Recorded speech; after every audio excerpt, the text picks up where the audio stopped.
আসসালামু আলাইকুম everyone, welcome to cook with Afroza blog channel. আশা করি আপনারা সবাই ভালো আছেন। আমি আলহামদুলিল্লাহ ভালো আছি।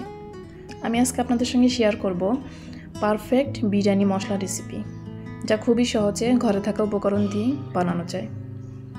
আমি এখানে মশলা বানানোর জন্য নিয়েছি তেজপাতা 10 থেকে 12টি, দারুচিনি নিয়েছি 8 গ্রাম, সাদা এলাচ নিয়েছি 30 থেকে 35টি, লবঙ্গ নিয়েছি 1 টেবিল চামচ, জয়ফল নিয়েছি 1টি, সাদা গোলমরিচ নিয়েছি 1.5 টেবিল চামচ, কালো গোলমরিচ নিয়েছি 1.5 টেবিল চামচ, শাহি জিরা নিয়েছি 1.5 টেবিল চামচ, জয়ত্রী নিয়েছি 1 টেবিল চামচ, স্টার অ্যানিস বা তারা মশলা নিয়েছি 3 পিস, শুকনা মরিচ নিয়েছি 10 থেকে 12টি, জিরা নিয়েছি 2 টেবিল চামচ, আস্ত ধনিয়া নিয়েছি হাফ কাপ, আরও নিয়েছি এই যে পাশে থাকা একটি প্যাকেট দেখতে পাচ্ছেন।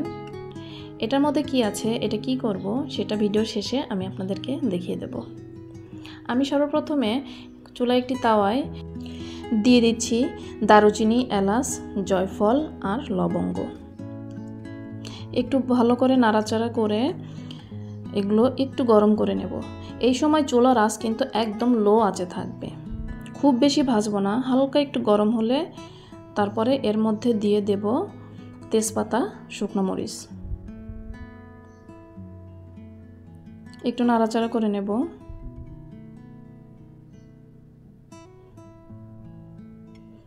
যখন একটু গরম হয়ে আসবে তখন এর মধ্যে ধনিয়া আর জয়ত্রী দিয়ে দিলাম। ভালো করে নাড়তে থাকবো।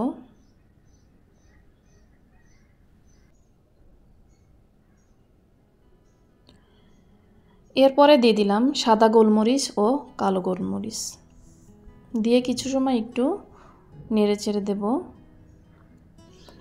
এরপরে বাদবাকি সব উপকরণ দিয়ে দেব, দিয়ে হালকা আঁচে ভেজে নেব। খুব বেশি ভেজে নেওয়া যাবে না।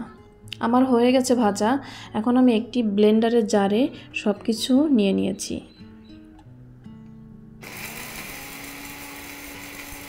আপনারা ইচ্ছে করলে শিলপাটাও বেটে গুঁড়া করতে পারেন। আমার ব্লেন্ড করা হয়ে গেছে। আমি অর্ধেক তেজপাতা রেখে দিয়েছিলাম আর অর্ধেক তেজপাতা মশলার সঙ্গে ব্লেন্ড করে নিয়েছি। আর এই যে দেখতে পাচ্ছেন সেই প্যাকেট, এখন আমি এই প্যাকেটের মশলাটা এই মশলার সঙ্গে ভালো করে মিশিয়ে নেব। এই প্যাকেটটি হলো রেডিমেড বিরিয়ানির মশলা।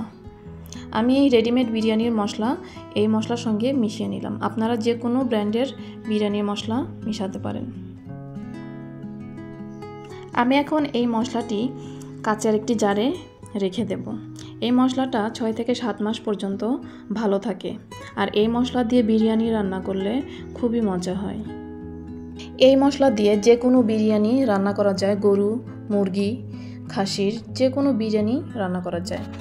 কোন বিরিয়ানিতে কতটুকু এই মশলা ব্যবহার করতে হবে তা আমার চ্যানেলের বিরিয়ানি রান্নার যে ভিডিওগুলো আপলোড করা হয়েছে তাতে তার সঠিক পরিমাণ দেওয়া আছে। ভিডিওটি যদি ভালো লাগে অবশ্যই লাইক, কমেন্ট, শেয়ার করবেন এবং সাবস্ক্রাইব করে পাশে থাকা বেল আইকনটি প্রেস করে দিবেন। আল্লাহ হাফেজ।